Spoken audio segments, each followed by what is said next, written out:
சாதியின் காரணம் காட்டி காளையும் மறுக்கப்படுது, காளையர்கள் ஒரு மனிதனும் மறுக்கப்படுகிறாங்க. இது யாரு மாடல் நீங்க சொல்லுங்க. நம்முடைய முகத்திலே செருப்பால் எடுத்திருக்கிறார்கள் அப்படிங்கிறத நம்ம பார்க்கணும். இது நம்ம மிகப்பெரிய இது ஒரு ஊண்டிக்கு ஒரு காயம் மாதிரி நம்ம பார்க்க வேண்டியது. இது ஒரு இழிவு. இந்த இழிவை நாம் சுமந்து கொண்டு இருக்கிறோம்னு பார்க்க வேண்டியது. தமிழரசனுக்கு வந்து இருக்கிற கோவத்தில் 100 மடங்கு நமக்கு தானே வரும். நான் என்ன கேட்கிறேன், தாழ்த்தப்பட்ட மக்கள் பிரச்சனை தாழ்த்தப்பட்ட மக்கள் தான் பேசணுமா? ஜனநாயகம்னா என்னங்க? தாழ்த்தப்பட்ட மக்கள் பிரச்சனை தாழ்த்தப்பட்ட மக்கள் பேசுவதில் ஜனநாயகம். அவர்களுடைய உரிமையை அனைவரும் பேசக்கூடாது ஜனநாயகம். நாட்டில் எங்க ஜனநாயகம்? வெங்காயம் எந்த ஆதிக்க சாதிகள் கொடியும் கட்சி கொடியும் கொடுக்கப்படுவது. ஆனால் பிசிக கொடி பிடிக்கலாம். அப்புறம் அவங்க போராடி இல்லை நீங்க கொடி வைக்க அனுமதி கொடுங்கன்னு சொன்னாங்கன்னா சம்பந்தப்பட்ட அந்த பிடிஓ தாசில்தார் சஸ்பெண்ட் செய்ய முடியும். இதே நீங்க ஒரு ஆதிக்க சாதியை சேர்ந்த ஒரு கொடியை இப்படி நடப்போய் பிரச்சனையாகி நீங்க சஸ்பென்ஷன் பண்ண முடியுமா? பண்ணிருக்க முடியாதுன்னு சொல்லுவோம். அப்ப இந்த அரசே இப்ப தீண்டாமை குற்றவாளியாக இருக்குதுன்னு அவங்க சொல்றோம். தாழ்த்தப்பட்ட சிறுமிகள் பாலியல் வன்கொடுமை செய்யப்பட்டிருக்கிறாங்க. கோயிலுக்கு நாங்க போராடி போலீஸ் மேல எந்த நடவடிக்கையும் கிடையாது. நாங்க எவ்வளவோ பாதிக்கப்பட்டிருக்கோம்.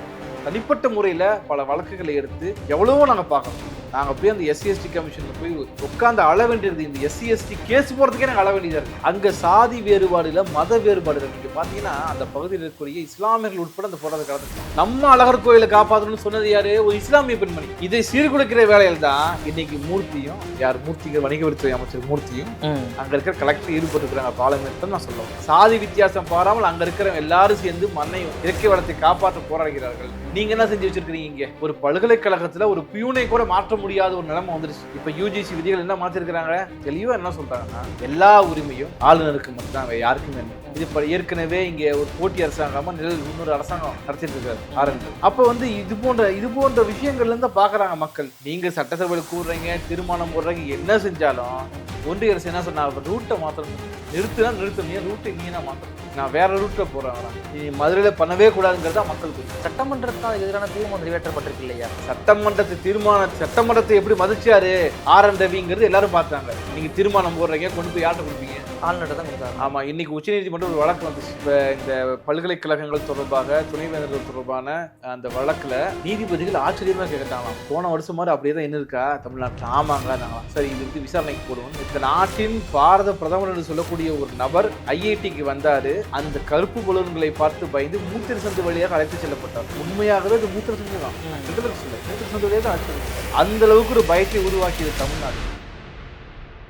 நீர்த்திரை நேயர்களுக்கு வணக்கம். இன்று நம்மோடு இணைந்திருப்பவர் மக்கள் அதிகார அமைப்பின் செய்தி தொடர்பாளர் திரு மருது அவர்கள். வணக்கம் சார். வணக்கம் சார். மதுரை பாலமேட்டில் நடைபெற்ற ஜல்லிக்கட்டு போட்டியில் வந்து தமிழரசன் என்ற இளைஞருக்கு வந்து ஜாதி பாகுபாடின் காரணமாக அனுமதி மறுக்கப்பட்டிருக்கு. அதை தாண்டி அவர் போட்டியில் பங்கு பெற முயன்ற போதும் போலீஸ் வச்சு அதை அடிச்சிருக்காங்க. அந்த சம்பவத்தை எப்படி பார்க்குறீங்க? அதை பற்றி தங்கள் கருத்து என்ன சார்? தமிழ்நாடு முழுவதும் பள்ளிகளில், கல்லூரிகளில், கோயில்களில், இல்லங்களில், தெருக்களில் எங்கேயும் தாழ்த்தப்பட்ட மக்களுக்கு உரிமை கிடையாது. அதோட தொடர்ச்சியாக தான் இதையும் நம்ம பார்க்க வேண்டியது. இப்போ தமிழரசன் என்ற இளைஞர் பாலமேடு ஜல்லிக்கட்டில் 2023, 24 2 ஆண்டுகளும் அவர் தான் முதலிடம் வந்து இப்போ அதிகமான காளைகளை அடக்கி முதலிடம் பரிசு பெற்றவர். எந்த காரணத்துக்காக அவருக்கு அனுமதி மறுக்கப்பட்டது என்பது தொடர்பான எந்த ஒரு விவரத்தையும் தமிழ்நாடு அரசு வெளியிடவில்லை.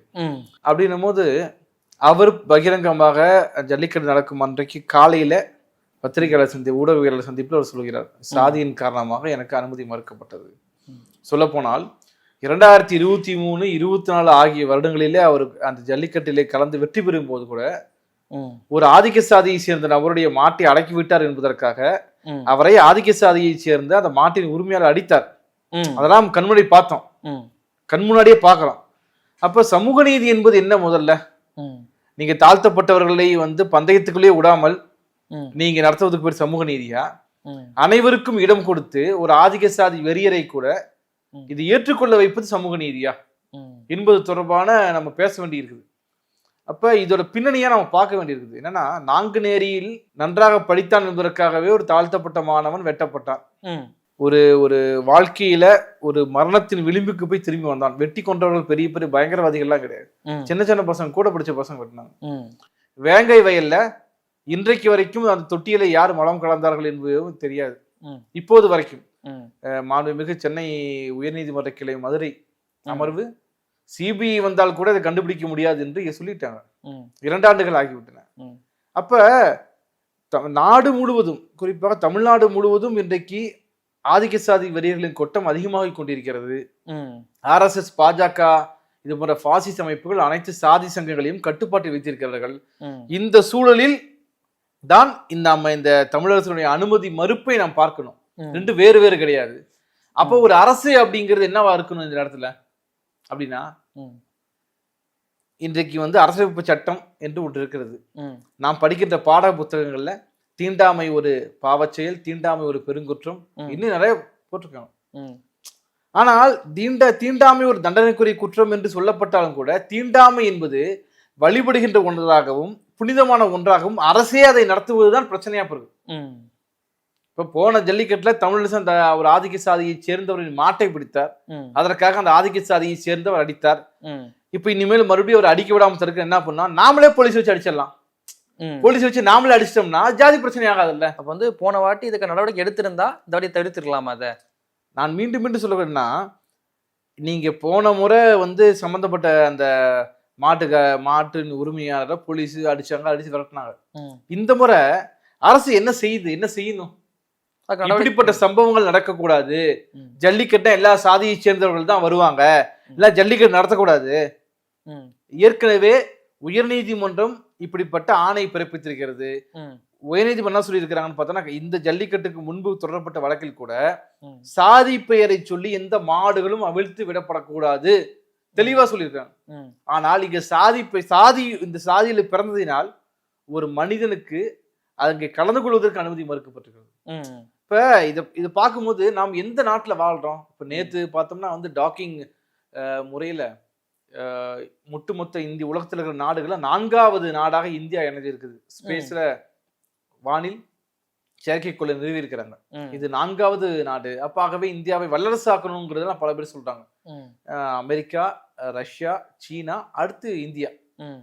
ஆனால் ஒரு பறையர் சாதியை சேர்ந்தவர் என்பதற்காகவே ஒருவருக்கு மாடு பிடிக்க அனுமதி மறுக்கப்பட்டிருக்கு. உங்க வல்லரசு கொண்டு போய் குப்பை தொழில் தானே போடணும், வேற எங்க போட முடியும்? ம். என்ன பயன் நான் கேட்கறேன். நாடு முன்னேறிச்சு வந்துச்சு, ஏதாவது பயன் இருக்கா?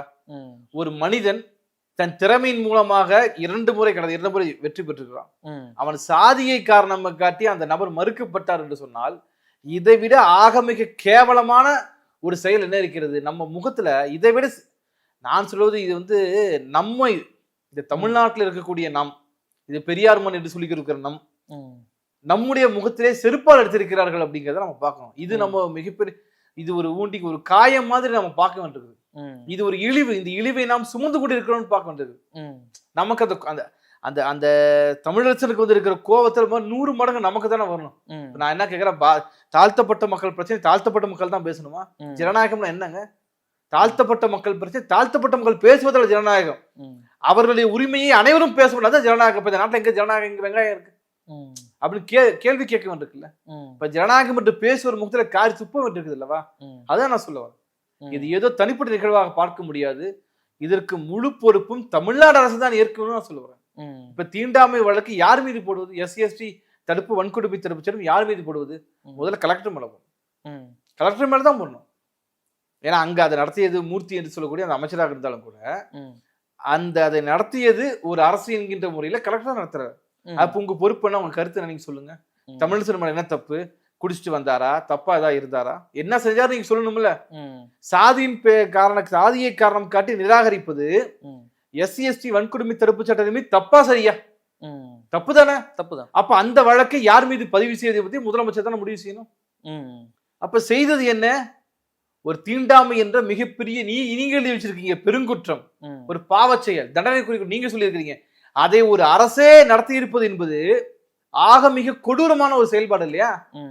அப்ப அந்த குற்றத்துக்குரிய அளவுல இதை பரிசீலிக்கப்பட்டு தண்டனை கண்டிப்பா கொடுக்கப்பட வேண்டும் தானே. இதை பேசாமல் தவிர்ப்பது, இது நடந்த கிட்டத்தட்ட 3 நாட்கள் ஆயிடுச்சு இல்லையா? பாலமேடு ஜல்லிக்கட்டு 3-4 நாள் ஆயிடுச்சு. இந்த 4வது நாள் வரைக்கும் அமைதியாக இருப்பது நோக்கம் என்ன? இதற்கு பேர் சமூக நீதி சொல்ல முடியாதுல்ல. காலையோ சரியா காலை வீரர்களும் தேர்ந்தெடுக்கிறது கமிட்டியோட பொறுப்பு தானே. எப்படி அரசை நம்ம குற்றம் சொல்ல முடியும்?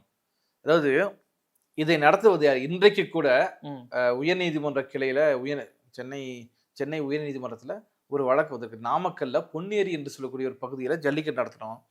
அந்த ஜல்லிக்கட்டுக்கு பாதுகாப்பு சரியான முறையில் இல்லை என்று சொல்லி ஒருவர் வழக்கு தொடுக்கிறார்.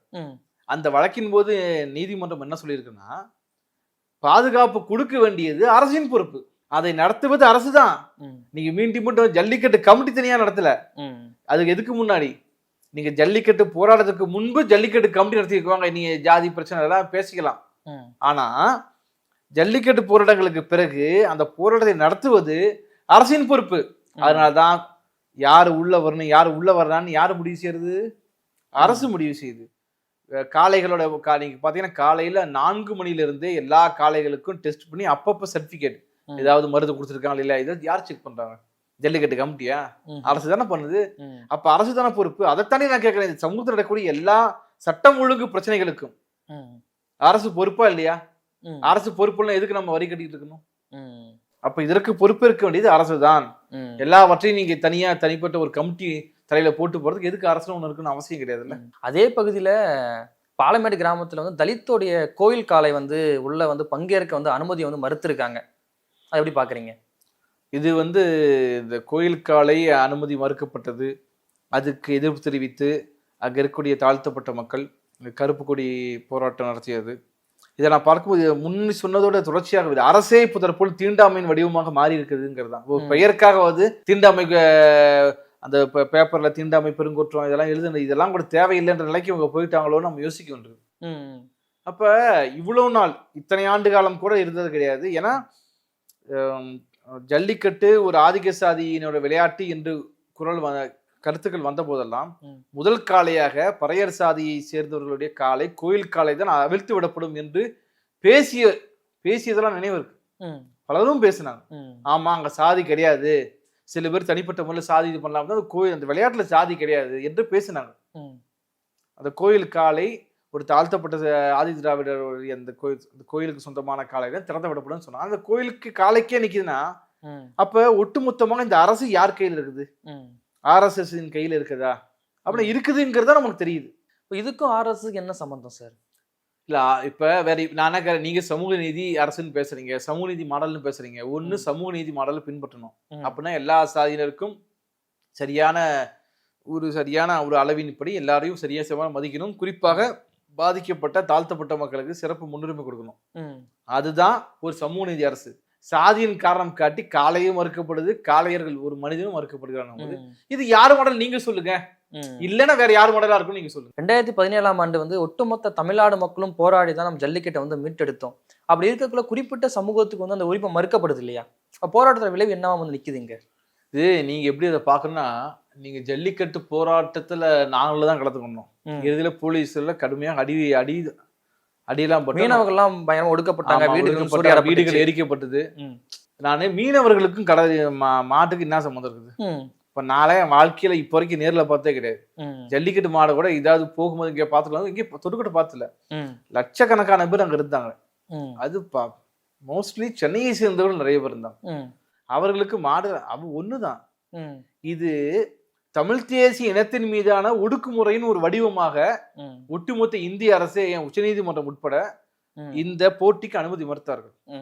அந்த போராட்டம் ஏதோ தனிப்பட்ட காளையை நடக்க வேண்டிய போராட்டம் அல்ல, அது டெல்லிக்கட்டுக்காக நடத்தப்பட்ட போராட்டம். அது மோடியை கொம்பையை வந்து அடக்குவதற்காக நடத்தப்பட்ட ஒரு போராட்டம்.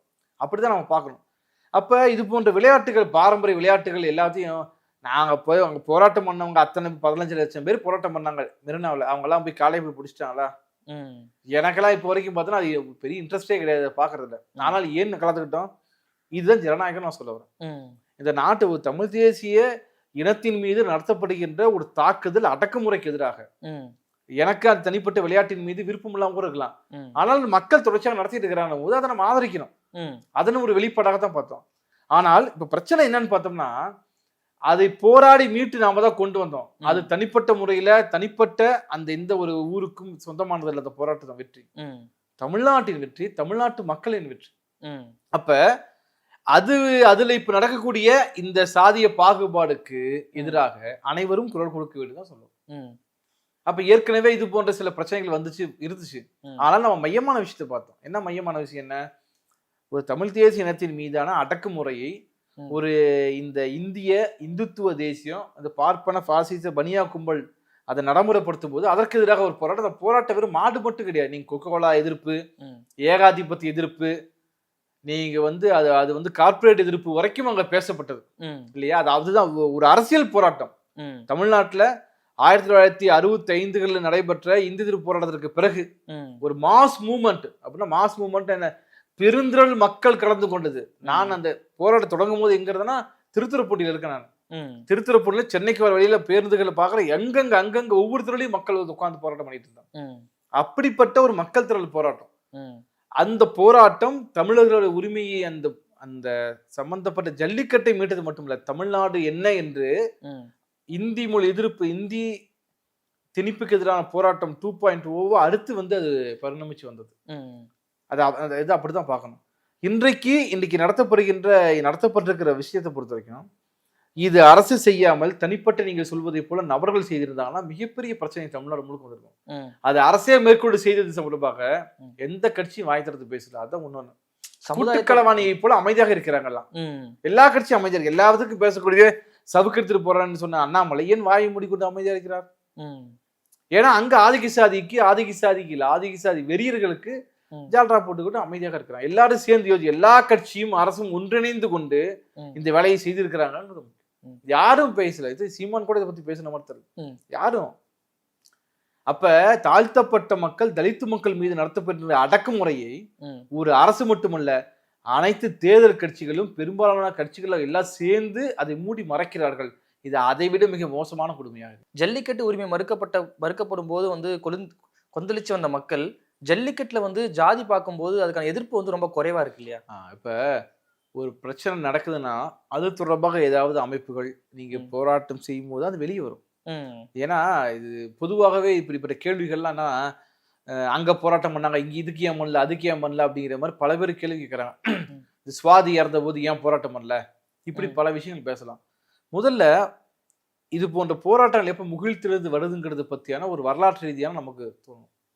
ஏதாவது ஒரு அமைப்பு அதை தொடர்ச்சியாக எடுப்பார்கள், போராடுவாங்க. இப்ப எடுத்துக்காட்டு ஜல்லிக்கட்டு போராட்டம் ஆகட்டும், இல்லைன்னா வந்து காவேரி நதிநீர் உரிமைக்கான போராட்டம். காவேரி நதிநீர் உரிமை போராட்டம் எப்படி நடந்துச்சு? தொடர்ந்து எதிர்கட்சிகள் அந்த பிரச்சனையை எடுத்து போராட்டம் செஞ்சுட்டே இருந்தாங்க. அது மக்களுடைய மனநிலையா இருந்துச்சு. ஒரு கட்டத்துல இந்த நாட்டின் பாரத பிரதமர் என்று சொல்லக்கூடிய ஒரு நபர் ஐஐடிக்கு வந்தாரு.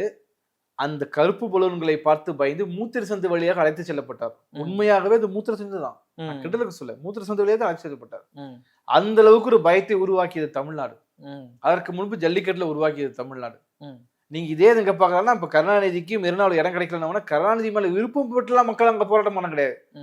இனி என்ன ஓவரா நீ செஞ்சிருக்க, உனக்கு இதுக்கு பத்தி என்ன அவனுக்கு சம்பந்தம் என்று மோடி மீது இருக்கிற கோபத்திலிருந்து அவங்க செய்தார்கள். அங்க போய் நின்று போராட்டம் பண்ணவங்க அத்தனை பேர் கருணாநிதிக்கு ஆதரவுகள்லாம் கிடையாது. அப்ப தமிழ் தேசிய இனத்தின் மீது, இந்த ஒரு இனத்தின் மீது நடத்தப்படுகின்ற அடக்குமுறைக்கு எதிராக மக்கள் போராடுறாங்க அப்படிங்கிறத பார்க்கணும். அப்படி ஒண்ணு இதில் நடக்கல. அதான் நான் சொல்ல வந்தேன். பல கட்சிகள், எல்லா கட்சிகளும் கூட்டுக்களவாணியாக இருந்து இது மூடி மறைச்சு விட்டாங்க.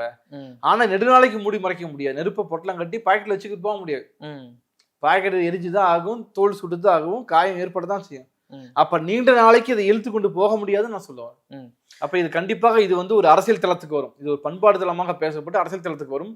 வரும்பொழுது பதில் சொல்ல முடியாமல் தெற்கி திணறுவாங்க. தமிழோட பண்பாட சொல்லக்கூடிய அந்த ஜல்லிக்கட்டுல தொடர்ச்சியா வந்து ஜாதிய பாகுபாடு வந்து காட்டப்பட்டு இருக்கு. அது காரணம் என்ன?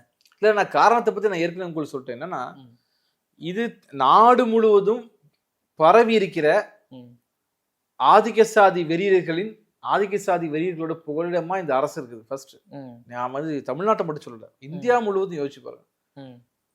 தோலை உரித்து கொண்டிருக்கிறாங்க. நீங்க வந்து ஒரு தாழ்த்தப்பட்ட ஒரு பெண்ணை, ஒரு சிறுமியை பாலியல் வன்கொடுமை செய்து உடல்ல எல்லா எலும்பையும் உடைச்சு கொண்டிருக்காங்க.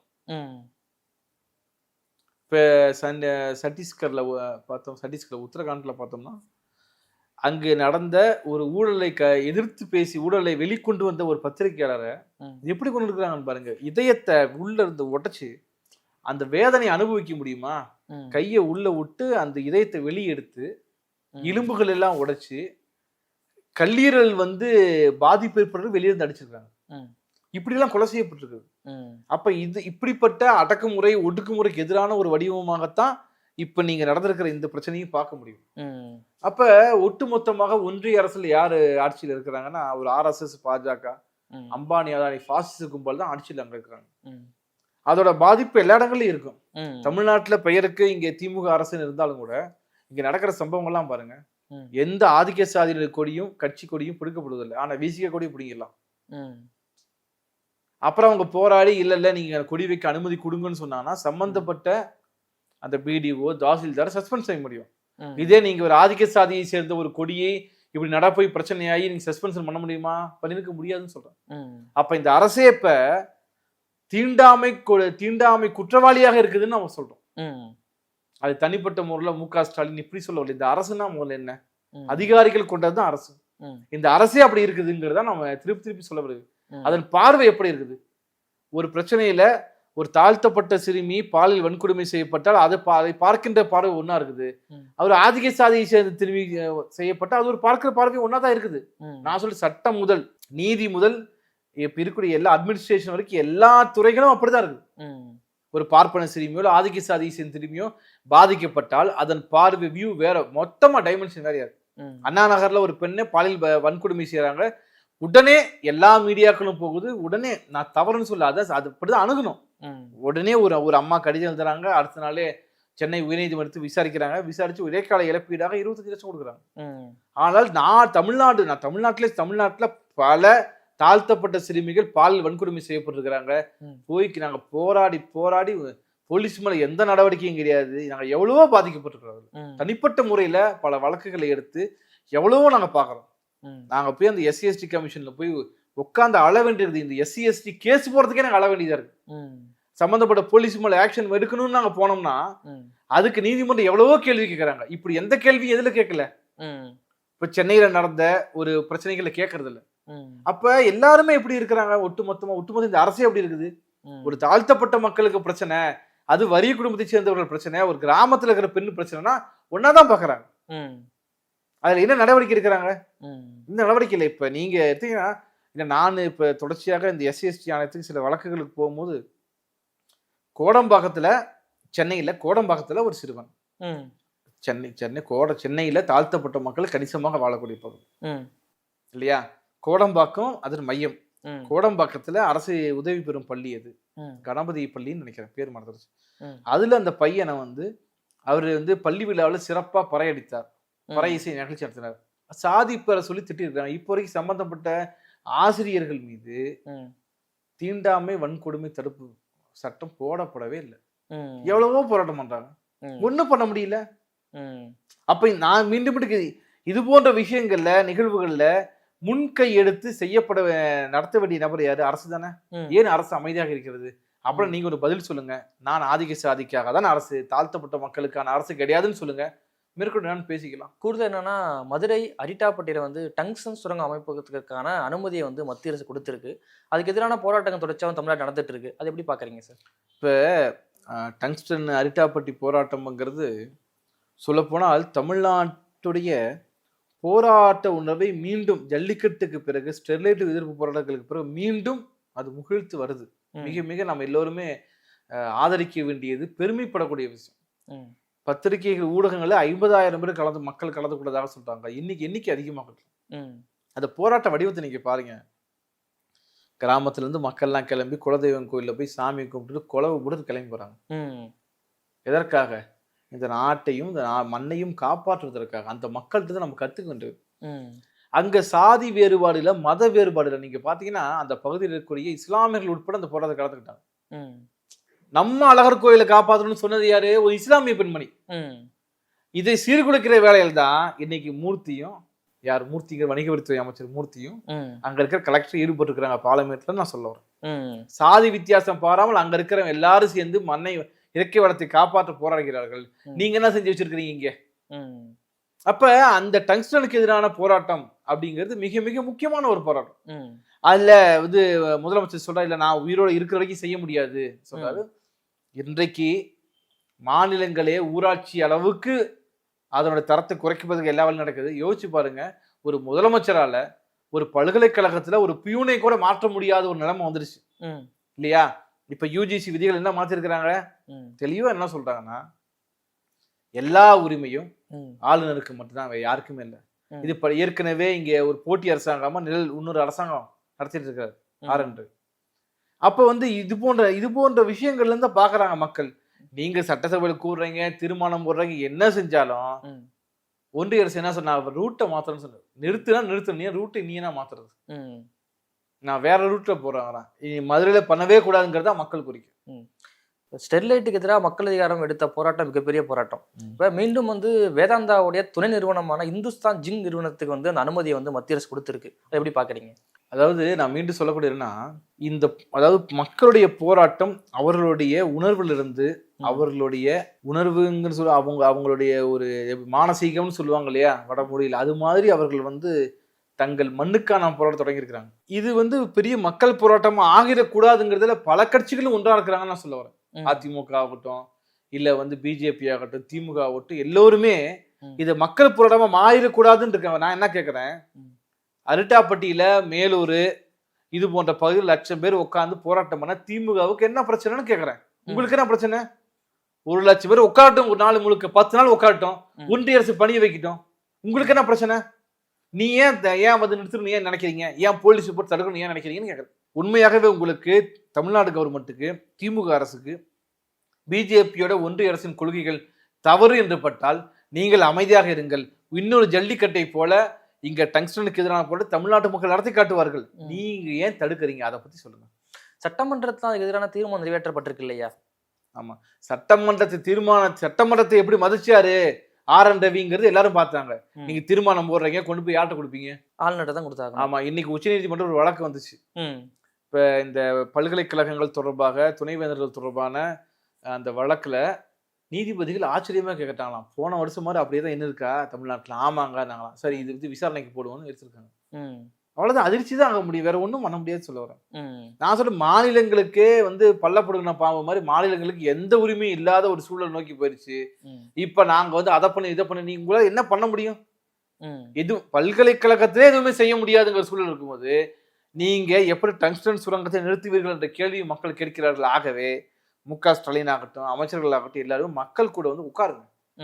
ஆட்டோமேட்டிக்கா தானாகவே மோடி பயப்படுவார். மோடி அரசாங்கம், RSS, பாஜக, அம்பானி, அதானி, பாசிச கும்பலுக்கு கோட்டைகள் சுக்குநூறாக நொறுங்கிவிடும். கூடுதல் வந்து 23 கிராமங்கள்ல வந்து இந்த டங்ஸ்டன் அமைப்பிற்கு எதிராக வந்து தீர்மானம் நிறைவேற்றியிருக்காங்க. எப்படி பாக்குறீங்க? இல்ல, அதான் நான் சொல்ல, இது வந்து மக்களுடைய போராட்ட வடிவம். மீண்டும் மீண்டும் இந்த போராட்ட வடிவத்தை திமுக அரசு வந்து இன்சல்ட் பண்ற மாதிரியான, அதாவது அவமதிக்கின்ற வேலையில் தான் தமிழ்நாடு அரசு செயல்பட்டாங்க. 5000 பேரும் வழக்கு போட்டு பயமுறுத்தி பட்டாங்க. அப்புறம் அது ஒரு பெரிய பிரச்சனை ரத்து பண்றாங்க சொன்னாங்க. எதுக்கு இதுக்கு வந்து அங்கேயே இருந்திருக்கலாம், குடோன்லயே இருந்திருக்கலாம், பருத்தி மூட்டைங்கிற மாதிரி எதுக்கு நீங்க வழக்கு போடுறீங்க? எதுக்கு ரத்து பண்றீங்க? அப்ப இது மக்கள் எதுக்கு மிரட்ட நீங்க எதுக்கு நினைக்கிறீங்க நான் கேட்கறேன். 5000 பேர் வந்தானா 10,000 பேர் தான் உனக்கு என்ன? 1,00,000 பேர் வந்தா உங்களுக்கு என்னன்னு கேட்கறேன். எதற்காக வழக்கு போடுறீங்க? உண்மையாகவே திமுக அரசுக்கு பிஜேபி அரசை வீழ்த்த வேண்டும் என்ற எண்ணம் இருந்தால் போராட்டத்தை அமைதியா கண்டுக்காம விடுங்க. மக்கள் போட அவங்க ஜெயிச்சிருவாங்க. நீங்க அதற்கான இதை வாங்கிட்டு போங்க, கிரெடிட் நீங்க வாங்கிட்டு போங்க. எப்பயும் அதான பண்ண போறாங்க அரசுகள், நீங்க வாங்கிட்டு போங்க. ஆனா மக்கள் போட அவங்க வெற்றி பெற்று வருவாங்க. அமைதியாக இருந்தால் போதும். ஆனால் இப்படி அடக்குமுறை செய்தால் அதன் மூலமாக வெற்றி பெற்று விடுவோம் என்று நினைக்காதீங்க. அது திமுக அரசுக்கு வேறு வகையிலான மோசமான விளைவை ஏற்படுத்தும். அதற்கு 2017 நடைபெற்ற ஜல்லிக்கட்டு போராட்டம், 1965 நடைபெற்ற இந்து எதிர்ப்பு போராட்டமும் நம்ம முன்னாடி கண்கள் முன்னாடி சாட்சியா இருக்குது. இப்போ டிஎம்கே நிலைப்பாடும் வந்து டங்ஸ்டன் எதிர்ப்பு தான், மக்களும் அதை ஒட்டி தான் போராடுறாங்க. அப்படி இருக்குள்ள மக்கள் மேல ஏன் வந்து வழக்கு பதிவு செய்யணும்? அதுதான் நானும் கேட்கறேன். நீங்க கேள்வி நானே கேட்கறேன், எதுக்கு நீங்க வழக்கு பதிவு பண்றீங்க? நீங்க பாதுகாப்பு கொடுங்க, அவங்களுக்கு சாப்பாடு வாங்கி கொடுங்க, தண்ணி வாங்கி கொடுங்க, கவர்மெண்ட்டே செலவு பண்ணுங்க, எல்லாம் நீங்க செய்யுங்க. அவங்க போராடி டங்ஸ்டன் அவங்க முன்னடிச்சிருவாங்க. நீங்க எதுவும் செய்யாம அமைதியா இருங்க. தமிழ்நாடு அரசு எதுவும் செய்யாம அமைதியாக இருந்து விட்டால் போதும். மக்கள் போராடி ஒன்றிய அரசுக்கு எதிராக டங்ஸ்டன் சுரங்க திட்டத்தை நிறுத்தி காட்டுவார்கள். ஏன் திமுக அரசை நம்ப முடியல அப்படின்னா, பரந்தூர நீங்க என்ன பண்ணீங்க? மக்கள் போராடுகின்றார்கள். இப்போ வரைக்கும் பரந்தூரில் தீர்வு கிடையாது. அங்க போய் நில அளவெடுக்க போறீங்க, விமான நிலையம் வேணும்னு போறீங்க. செய்யாறுல மக்கள் போராடுறாங்க, நிலம் எடுப்புன்னு கண்டிப்பா சொல்றீங்க. உங்களை நம்ப மக்கள் தயார் இல்லை, வேற ஒண்ணும் இல்லை. உங்களை நம்புவதற்கு மக்கள் தயாராக இல்லை. நம்ப வேண்டும் என்றால் நீங்கள், நான் சொல்றது மேலூர் அரிட்டாப்பட்டியும் பரந்தூர் வேற வேற ஒண்ணுதான். 2 பேருமே தங்கள் நிலத்தை, தங்களுடைய வனத்தை காப்பதற்கு போராடுகிறார்கள். 2 வேறு வேறு நினைக்கிறதா தப்புன்னு சொல்லுவாரு. அங்க ஒண்ணு இங்க ஒண்ணு பேச முடியாது.